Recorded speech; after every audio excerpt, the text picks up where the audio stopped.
Good afternoon and welcome to Edelweiss Leadership Unplugged. We are pleased to have you with us.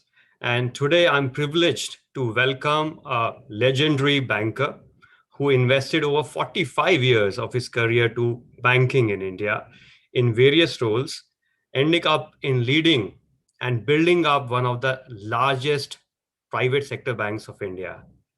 We have with us a banker who is greatly admired globally and in India for all that he has done for the Indian banking industry. Well, he turned entrepreneur at the ripe age of 58. And as I said, he is credited with creating one of India's most profitable, sustainable, and very high growth banking business. He has been awarded the Entrepreneur of the Year, the most valuable CEO of India, and the Banker of the Year by numerous publications and institutions. It's my privilege, as I said, to welcome Romesh Sobti, ex MD and CEO of IndusInd Bank. Mr. Sobti, great to have you with us. Thank you for joining us today.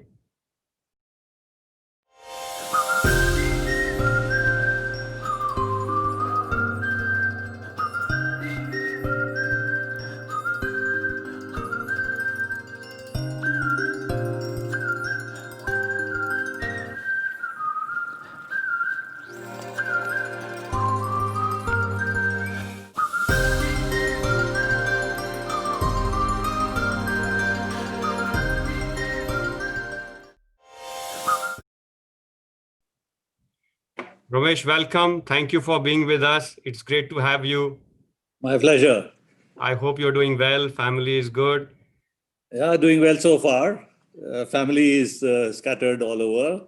It's just the two of us here for the last 6 months, but things have gone fairly well so far.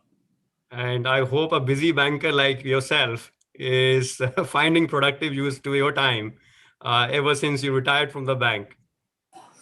Well, to be honest, this was a double whammy. So my retirement started from the 24th of March, and the lockdown started from the 24th of March. So one, of course, was leaving the bank, and that the daily sort of grind, if you would call it. And the two is, of course, being confined and not being able to sort of go out. But I think we all have adapted well. So have we. Right. And as we were discussing, Romesh, today's conversation, it'll be very useful for us and our listeners here and the viewers here to get some insights from your leadership journey, from your journey as an entrepreneur, and also your experiences in building up an institution.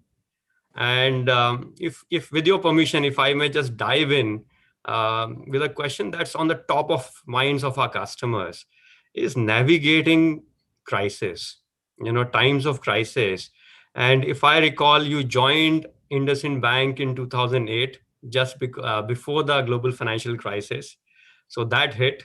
And in 4 years, again, you saw the taper tantrum and the fragile five situation in the country. And again, in 2018, you saw the ILFS debacle. So just if you could talk to us through your journey as to what does it take to navigate and what are the decisions you made? How did you go by? Yeah, I think each one of these sort of crises created learnings, which you sort of absorbed. And if I was to sort of look at common themes that run through all these crises and how you cope and grow, I would say that there are 3 or 4 items that really come to my mind. One, of course, is that when a crisis hits, a coping strategy has to sort of come into place. That is to ensure continuity of businesses, right? I think that's standard textbook sort of response to crisis, ensure continuity of businesses, right? And I've seen that typically the textbook response is cut your costs, right? Let go of people, slow down on businesses, reduce your capital expenditures and things like that. And some of that may have been justified. But I think that if you keep a longer perspective, don't lose sight of so for instance, we went on these 3-year plans. We never lost sight of a 3-year plan, no matter which crisis came on. So one, stay focused on the businesses, right? The two is actually reiterating your goals, your objectives. We said in 3 years' time, we want to do this, this, and this, right? That reiteration must happen. And that then you've got to decide, whether the crisis is creating a course change, it demands a course change, or it demands fine-tuning, and you react accordingly, right? So don't take knee-jerk reactions to this thing. And I think the most important part that I have seen is that communicating. My experience is that, most effective managers in crisis become huge communicators. And visibility is one of the outstanding features of people who are effective in a crisis. And that communication is really internal. A lot of it is internal. Of course, you communicate with your customers. You share also and create confidence building with your investors. But a lot of that communication is with your internal system. That this is what we set out to do. We stand by this thing. This is our crisis today. This is how we are coping. And, it's never done through the written word. Sending out a mail is the last thing that you would do. You need to be seen and heard. People need to see body language, right? Are you beating your chest? Are you losing your cool, right? Are you saying, yeah, these are the problems, and this is how we are going to face those problems? I think that's this thing. And then, of course, you search. During the crisis, you also search. And I'll give you an example, since you mentioned the global crisis. You search for opportunities. And, if I was to trace the 12-year journey of IndusInd Bank, then one of the milestones that I remember the most is the Lehman crisis. We were 6 months into the turnaround story. The new management change had come. And 6 months later, I think in October, the Lehman crisis hit. We were still sort of hoping. We didn't have the product suite. You were the lowest cost financier in the market. People beat you down on the pricing and say, why should I do business with you? You don't have products. Then came the Lehman crisis, right? And the Lehman crisis brought an opportunity. We were one of the few which managed to get liquidity. Liquidity dried up absolutely. We were one of the few which managed to get liquidity. We used that liquidity to make friends in the corporate world. The same corporate world who would not look at us and say, okay, you are the 20th bank, so give me a term loan for 7 years at 7%. And then, of course, the opportunity was to reprice. So the opportunity was both to make friends and also appropriately price your businesses till you build up the suite of businesses. So I would say the Lehman crisis actually gave us a solid fresh wind to sort of cope. And of course, there were learnings on how to manage liquidity and things like that. So I think, but communicating that to your own people is very, very critical part. So I think these are 3 or 4 themes that become almost universal, no matter what type of crisis comes your way. Thank you, sir. And you mentioned about never losing sight of your objectives. So amidst all the economic cycles you went through in the last so many years, so what were the non-negotiables? As in, these are the 3 things we will not stop investing in. This continues, whatever may come. Yeah, I think for us, investing in people, because the organization was starved of talent, that never stopped. Actually, the crisis created availability of good talent. And therefore, we leapt at that opportunity because there were others who were shedding as well. And at that stage, we were taking people. So we got talent. And of course, part of the talent came with the challenge that come and participate with us. We have some beliefs. If you join us in the beliefs, you also will enjoy the benefits of that. I think we never stopped investing in this thing. Then the 3-year plan, we call them planning cycles.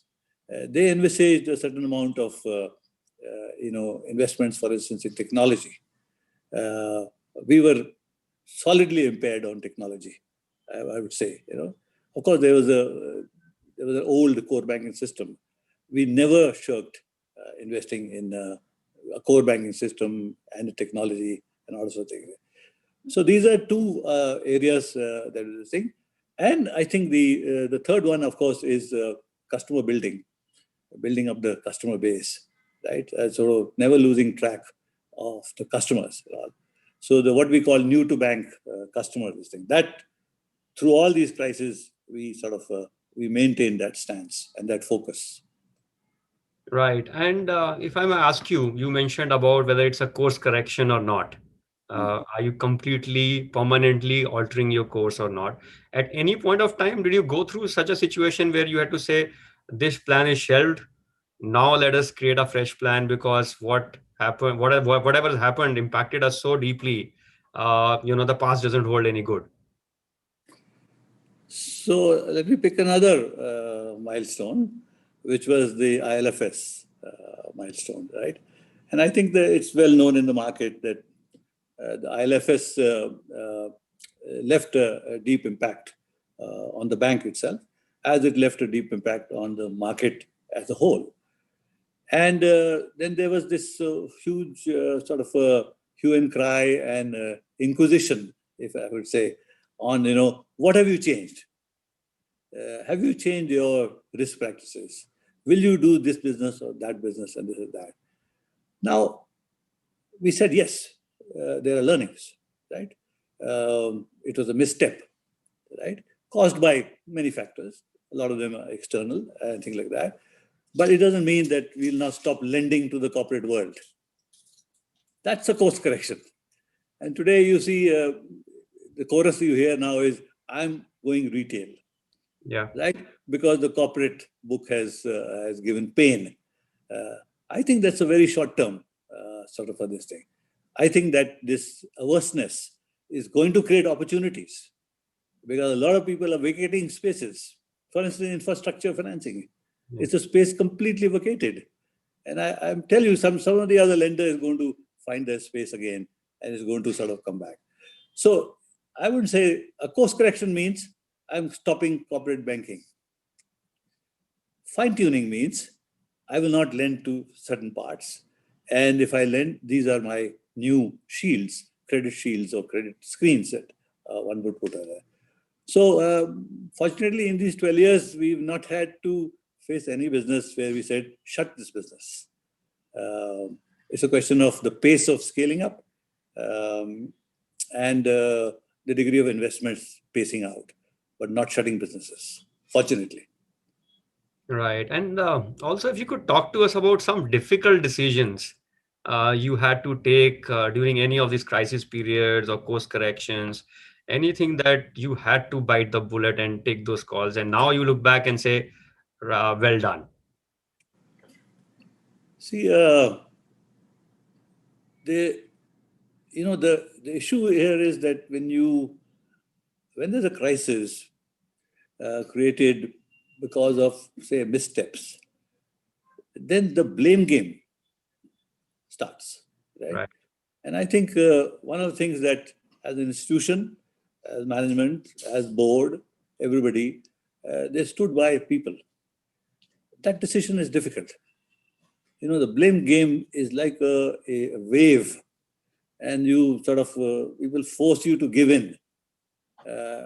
We took a decision, no. Everything we do is collective, right? That doesn't mean that accountability gets dispersed, but these are collective decisions.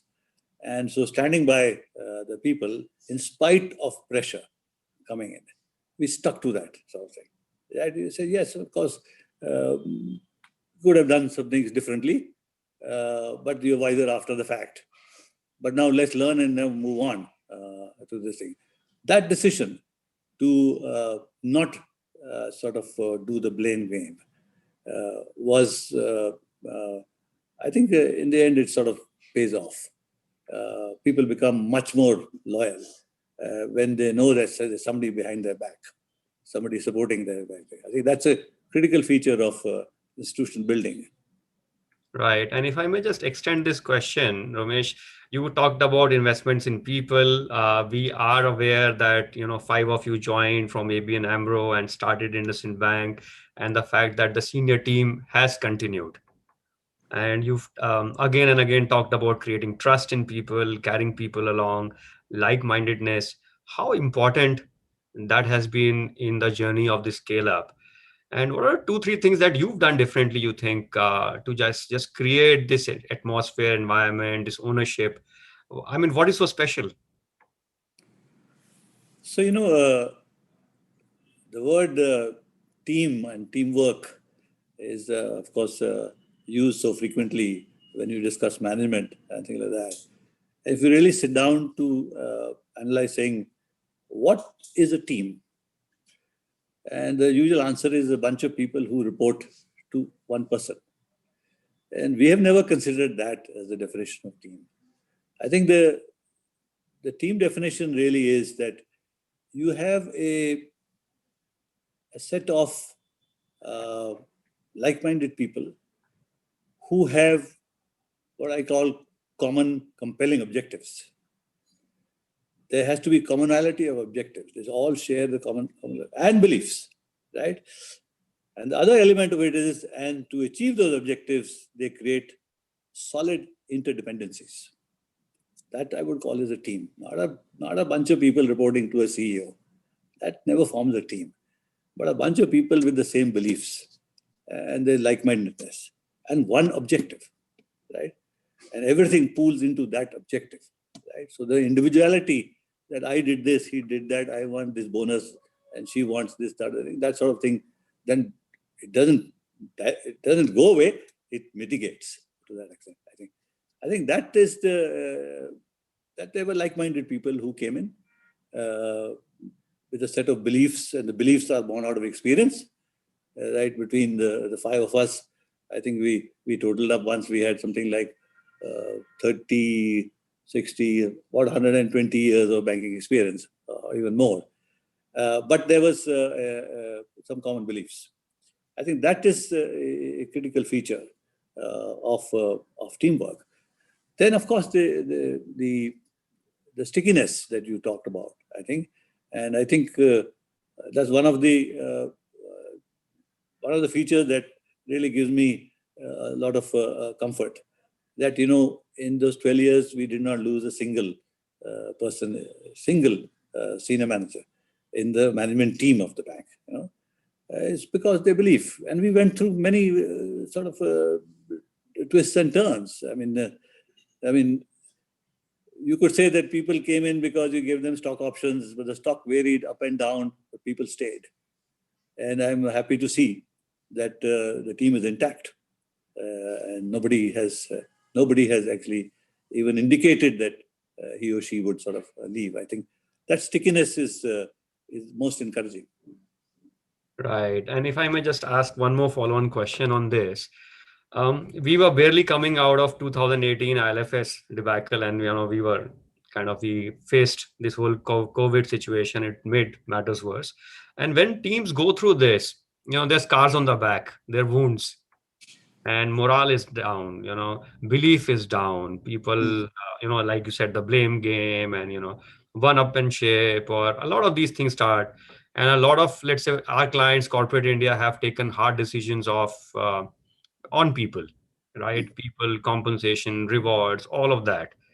So what is your advice? How do you come out of it, rejuvenate, and still go at the goal? What have you done as a CEO? Well, one, of course, I talked about this sort of the blame game, the tendency to find scapegoats.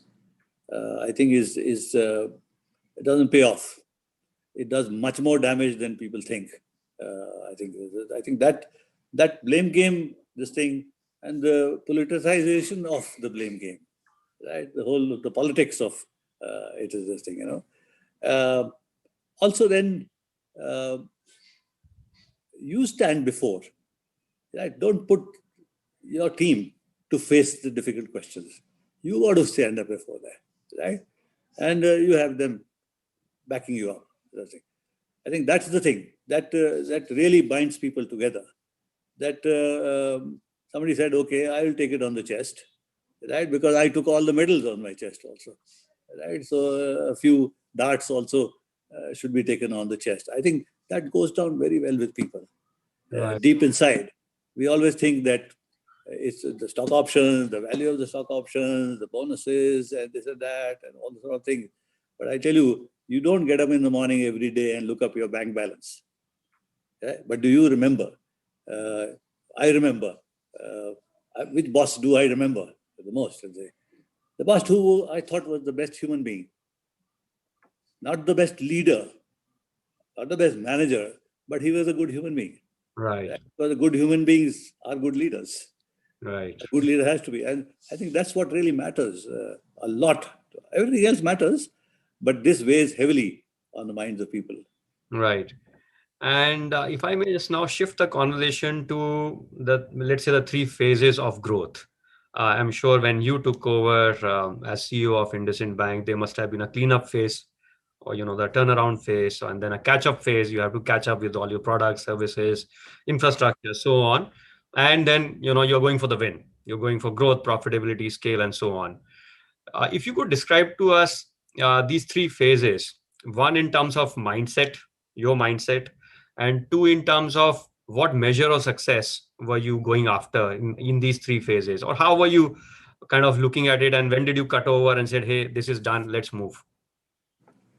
Yeah, you're right. The phases were pretty clearly defined. And so when the story started, the turnaround story started, I think the major objective was, of course, to restore confidence back in the institution and to give confidence to, first of all, your own employees, staff, give confidence to investors, regulators, customers, right? So I think restoring credibility was the major issue. The loss of credibility was the issue, and that's what we baked into the first 3-year plan. That let's bring back profitability, and let's bring back productivity, and let's create credibility and of the direction that we have, and deliver. Right? I've always believed that for any form of long-term success or a strategy to exceed, short-term wins are necessary.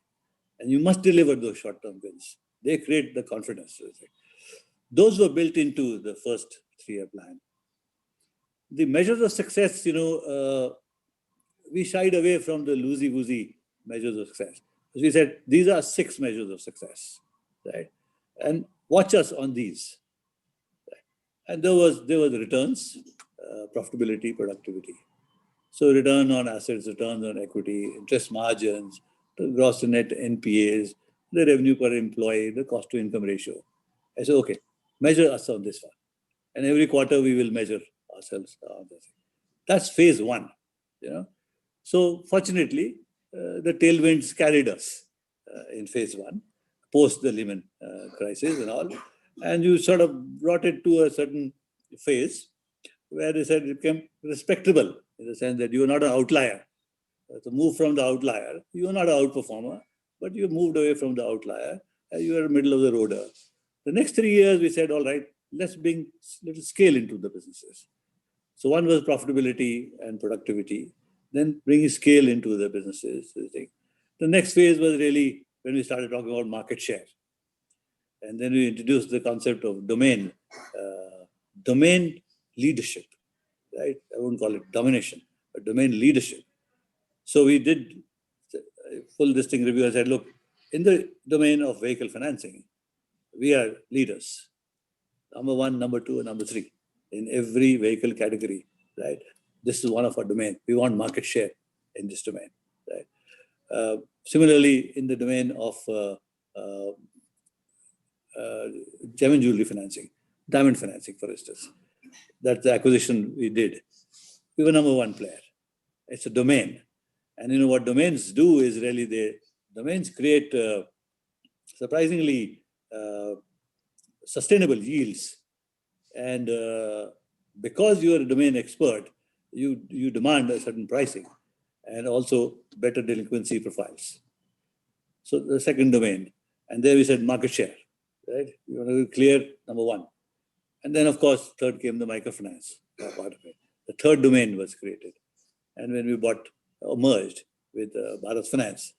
And so that was the, if you were to say, the third phase. Of course, there were 4 cycles, but the phases were clearly, I think, this thing. First, profitability, productivity, and return of credibility. Third, scale and profitability. Third, domain leadership and market share. That's how it panned out. And you did mention creating market share or domain using acquisitions. What is your view on acquisitions and how do you make them work? What is your playbook? So the acquisition story is always this, that you come as an equal. Starting point is not buyer and seller, right?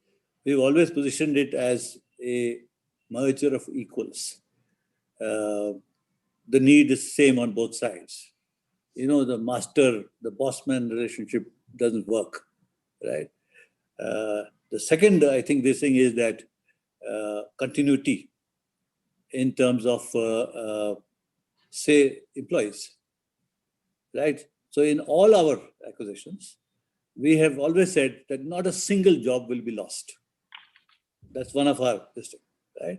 And I still remember when we bought the credit card businesses of Deutsche Bank, there were other bidders, big bidders, and the deal was struck because we said not a single person will lose his or her job. Number one, we will protect salaries, although it is a multinational bank coming into a private sector bank.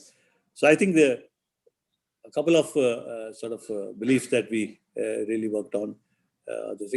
So that is there. And third, that the acquisition should either create specialization or domain knowledge and domain leadership. Otherwise, just acquiring for the sake of acquiring is accrual of assets. That my balance sheet grows by 15% or 20%. That has never been never was a driving force. That the acquisition must give you specialization. For instance, the credit card businesses was specialized. It would have taken us 3-4 years to build that. The diamond financing business is extremely specialized and very, very touch business. Microfinance is also specialized, in that sense, and it gives you domain leadership. So I think these are the drivers behind the acquisition stance that the bank took. Right. And if I may now shift the lens a little bit from a CEO to a banker and a banker to corporate India. The question I have for you, Romesh, is that why do so few companies scale in India? The small guys, the small companies remain small. This journey to small, from small to mid is, very hard for most of them. Then mid to large is equally harder. So what have you seen? Why do so few make it? Why India is so polarized or skewed towards very few people or very few companies on the top? I don't know whether there's one clear answer for every one of these cases, but I think those who stuck to their knitting and created scale in their own businesses and remained focused, I think they had a better chance of proliferating and growing their businesses than those who did unrelated diversifications. I think that's been the bane of corporate India since I was doing banking way back in the 80s. When people went away from their domains, went into unrelated businesses, and then stumbled. Of course, some did well, but the number of those cases were much smaller. But I think those who stuck to their knitting, I think that's one. The other common feature I've seen is in some of these, this thing is continuity of management and ownership. I think that's also played a big role in many of these things. Continuity of management ownership.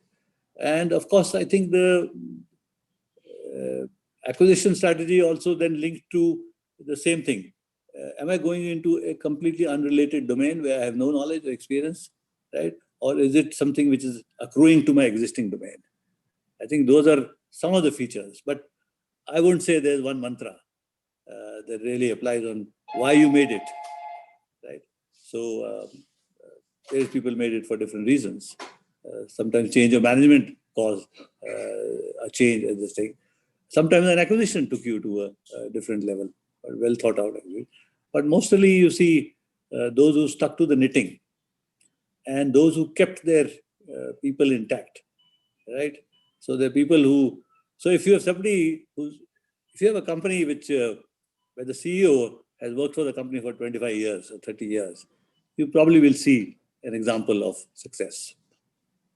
Right. One of the other questions we get a lot from mid-size to small-size companies is how do I make this digital transformation? It's a buzzword, it's, corporate jargon, lingo, everyone is talking about it. And most promoters or entrepreneurs in the traditional businesses Hmm. we speak with find themselves at a loss. And I'm just going back to your experience. You took over a bank, and you rightly said that it was lagging behind on technology. So, how did you equip yourself in the first place? Your team, maybe, or your board? Was there any learning involved for you personally as a leader or a CEO? So, how did you go about that? So, the use of technology, of course, we gave away the idea of you being tech savvy if you had a computer on your table, right? That idea was dropped decades ago. But I think uh, the definition of a really tech savvy company is how they use technology to find customers, service customers, and engage customers. I mean, at least in the banking area, we've used this sort of a stance. How do you use technology? That's one very clear this thing. And it's not about having the latest available, or my mobile is where my mobile banking is faster than yours, and those sort of things. Those are hygiene factors. But how did you use it to create, to find customers, and to then, most importantly, engage customers? Right, customer engagement is a huge element in this. It's not about how fast the thing works, but how did you engage that customer? I think that's uh, that's one of the learnings that one has had on how to sort of use technology. So,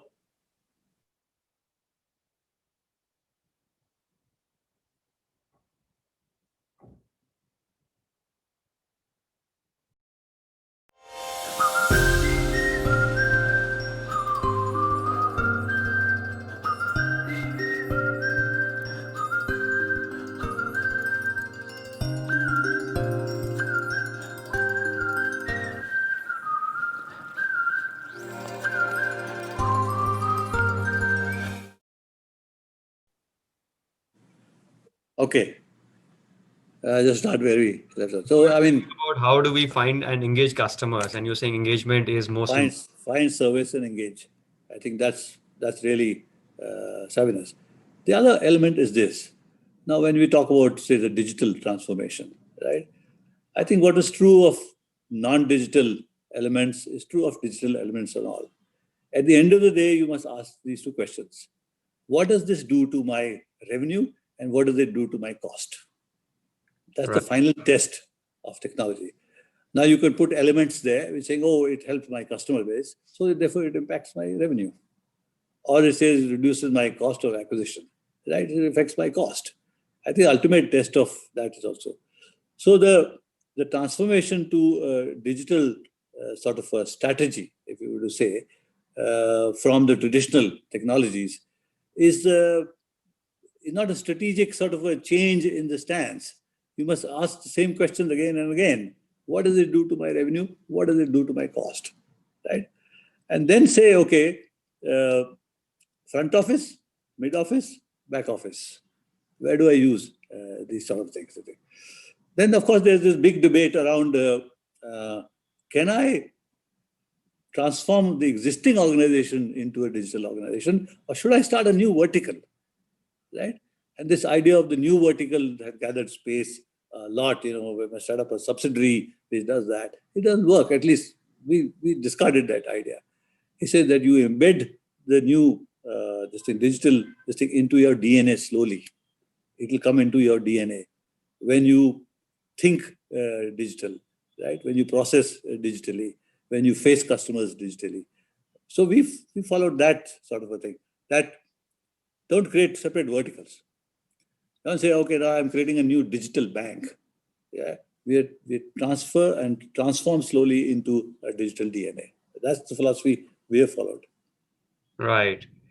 Thank you. I mean, that is very insightful. I'm sure it will benefit a lot of people who must be listening in. I wanted to now move to the Indian corporate sector, your views, the economy and the banking sector. How do you see the health of corporate India from your vantage position? Well, you see, it's, the answer actually is a no-brainer, in the sense that the consequences of the pandemic on the economy and what it has done to bottom lines and demand and supply equations is very, very sort of a clear. Uh, the debate is around now what sort of recovery will take place, right? We all know demand has fallen off, almost a cliff. How do we climb back? And there are these various alphabets which are used to describe the recovery process, V and W, and today I heard X for the first time. I didn't know what an X-shaped recovery was there. But I think the sensing in the market is that it's not that massively V-shaped recovery that we are seeing. Some parts are recovering on a V-shaped basis, but other bases are that they are lingering at the base, and then you probably will see a little up curve coming. This thing. Um, I mean, the economists have given you all the projections. I don't think I can add anything to what sort of a contraction that you see. I think those numbers are all out, and there seems to be some sort of a consensus for the full year now on 10-11% contraction over this thing. But I would say that you would see a much better rally and recovery on, and you're already seeing it on the manufacturing sector than on the services sector. The services sector are, massively impacted, whether it's hospitality, whether it's travel or tourism, and all the sectors. They're going to take a long, long time. Today or yesterday, I read one report which says actually tourism won't recover till 2023. Right?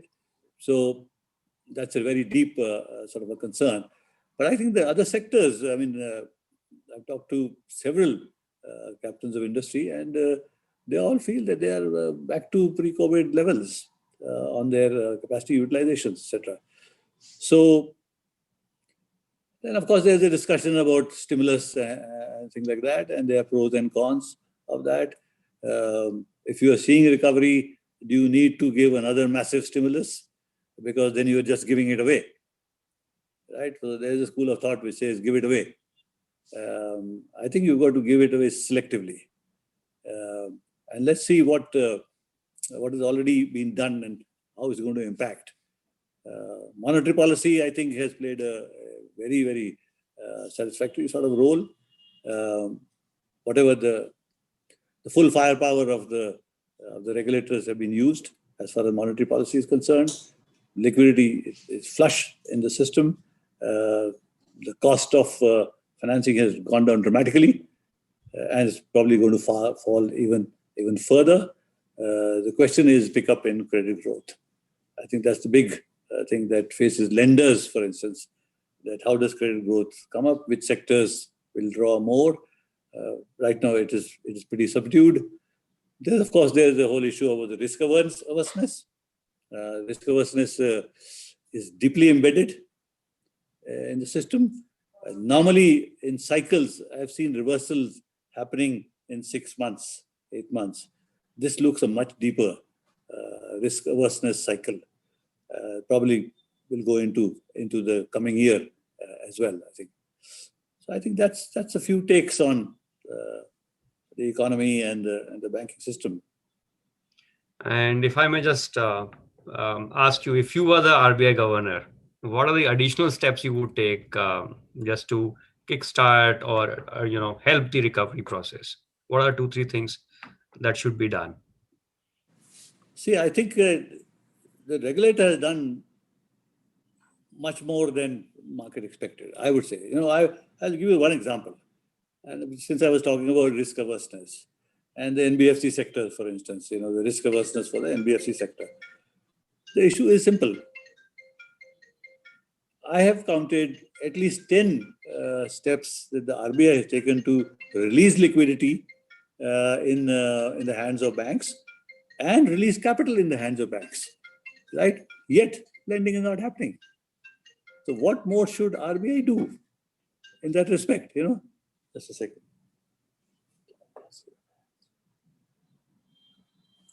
So I think the steps that we've taken it's the return of lending, confidence.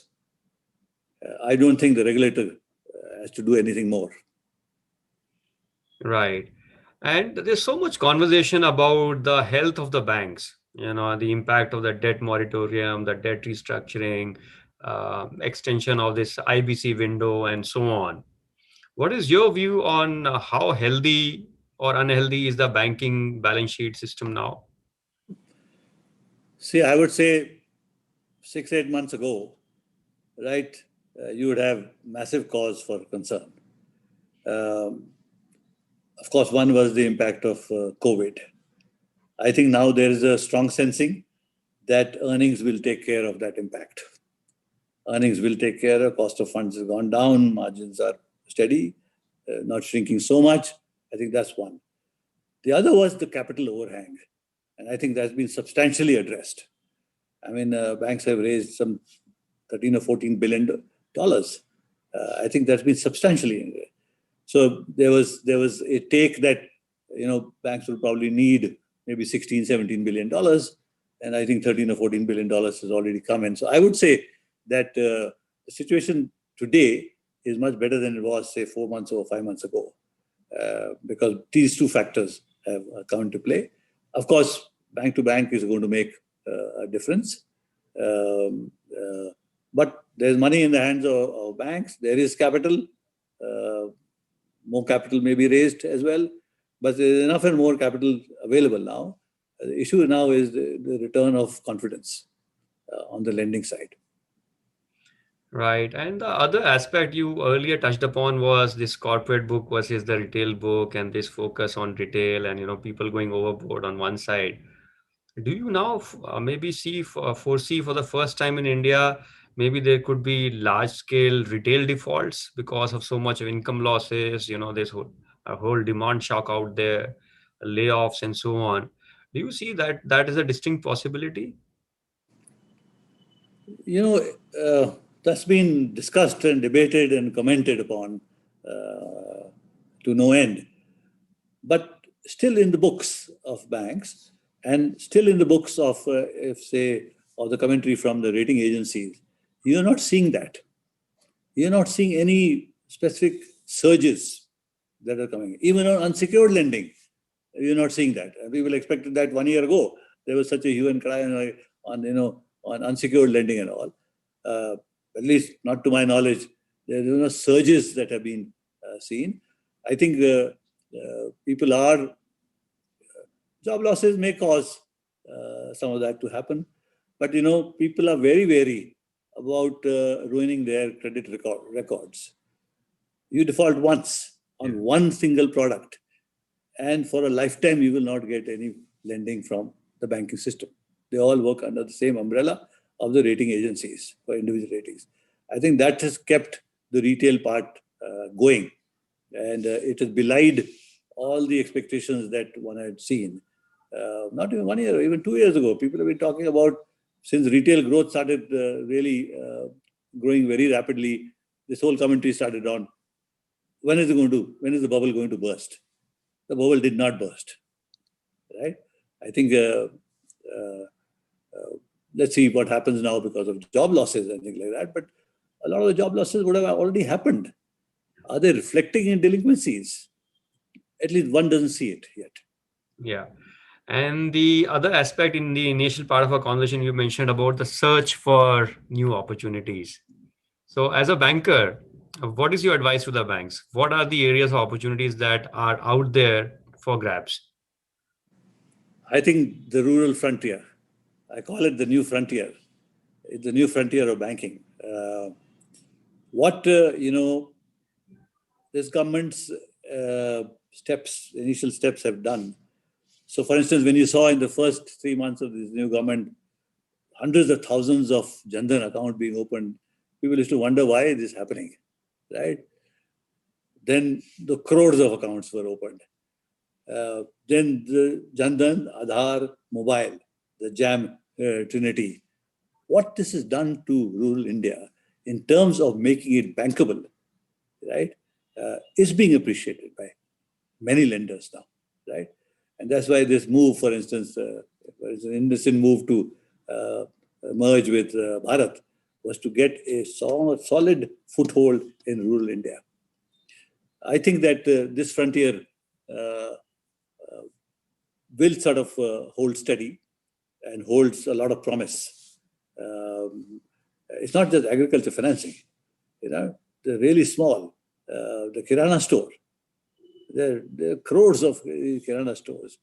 Now with connectivity, we have seen how these Kirana stores, for instance, the whole experiment is working out, and how connectivity has improved the viability of these entities and the financeability of these entities, right? The small trader, So I think and with agri and all doing well, with these reforms now taking place, with the farmer hopefully getting more money in the pocket than the middleman and things like that, I would say the promise of rural India should not be overlooked, and it can be only be overlooked at your own cost. Right. Actually, I forgot to ask you one more question that was in my mind, because you talked about the supply of credit, the aversion to lend. But is there demand for credit? Yes. I mean, look at the demand for credit from NBFCs, right? They Yeah. are starved for growth. Growth Yeah. has been stalled. So there is demand for credit there, but there is no supply. Yeah. So the only supply is now going to the biggies. So the big will become bigger, and the small and the mid-size will have to completely rework their business models unless the credit flow is restored. So there is demand. This is one particular area where it comes to mind immediately, where there is demand. Right. And to that point, a lot of our customers run, let's say, what we call mid-sized companies, who may be facing this crunch on the credit side. What is your advice to them? How do they go about it? See, I would say that nothing is permanent. Even risk aversion is not permanent. The cycles reverse. And the return of the lending cycle, maybe this time be linked to, for instance, the vaccine being announced or 10 vaccines being announced and things like that. It brings some confidence. But much more important for the return of the credit appetite is recoveries. This thing about recoveries, slow recoveries. Recoveries give you confidence, because recoveries, every rupee recovered is a rupee added to your capital, right? The recovery process, of course, there was a surge in the IBC process, and it was going very well. Of course, the lockdown and the pandemic and all has stalled that process, but it had created a new culture of compliance and the willingness of defaulters to settle dues. That gave confidence to the banks. That confidence has to come back. Now, of course, IBC is now there's a moratorium on the IBC and things like that. I think recoveries will play a big role in the return of confidence. So now the mid market is exactly there, mid, right? So neither here nor there. The big guys, as I said, will continue getting money. The small guys will say, okay, merge, wind up. But some of the mid market guys will also be sort of looking at mergers. We've seen one fintech, for instance, merging with a large lender, at least a pedigreed lender. You'll see probably more of that happening. But I think to the mid-market, there is no solution. I mean, if you have been a conservative on your debt raisings, that if your leverages are, see, what they're happening, banks are now putting new covenants. So the covenant of leverage was one covenant. the covenant of the gross NPA is another covenant. How much gross NPA do you have? Now, in the good old days, the gross NPA covenant of 2% was good. It's no longer. But there are banks who have 6 to 8% and 12%. So some of these covenants are also playing a adverse role in the flow of credit to the mid-market. So if you have been fortunate, or if you have been more conservative in raising debt, and if you have sort of your gross NPAs are still in the mid sort of range, then you have a chance. But you are not talking about NBFC, you're talking about mid-market companies per se. I think that cycle will reverse. Right. I think nothing is permanent. Risk appetite will come back. Maybe not this calendar year, but once I think this whole shadow of the pandemic and the lockdown goes away, I think risk appetite will come back, because there's so much money sloshing around and there's capital. It has to find an outlet.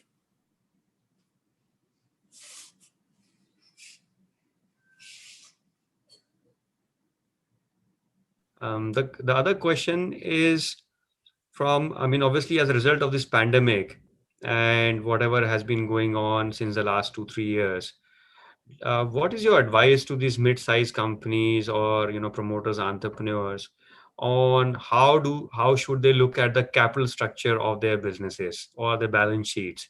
Because that is also a question of debate, and a lot of conversation has happened on over leveraging, then deleveraging painfully at many times, selling assets, and so on. What is the right balance? What would you advise these entrepreneurs? So the only advice I can give you is the learnings one has from decades of this thing, that people have very short memories. They forget the last cycle, right?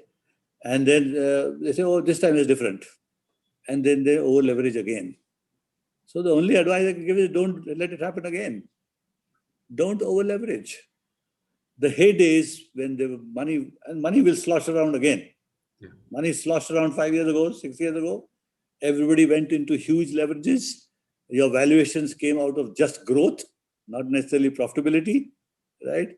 And the NBFC sector is a classical example of that. And massive leverages happened. Now there is sufferance going on. But the cycle will reverse, right? Slowly it'll come back again. Don't let it happen again. Right? Right. Don't be driven by growth valuation considerations. Basic sound businesses. I think that's the only advice that one can give. Yeah, so what you're advising is stick to fundamentals, don't get carried away. Liquidity will be ample eventually, because globally that is what we're seeing. Very low levels of interest rates, low levels of growth, massive stimulus, unprecedented stimulus coming in, and therefore a lot of money available to businesses to borrow eventually. It comes to the So, banking system, then comes correct. to the businesses. So the question is, don't take money just because it's available. Correct. Correct. So, I mean, that's what has happened in the Yeah. past. Cheap money available, let's take it and do massive leverage. Yeah. And, then, what do you call it? Unprofitable growth, because valuations were driven by growth only. Right.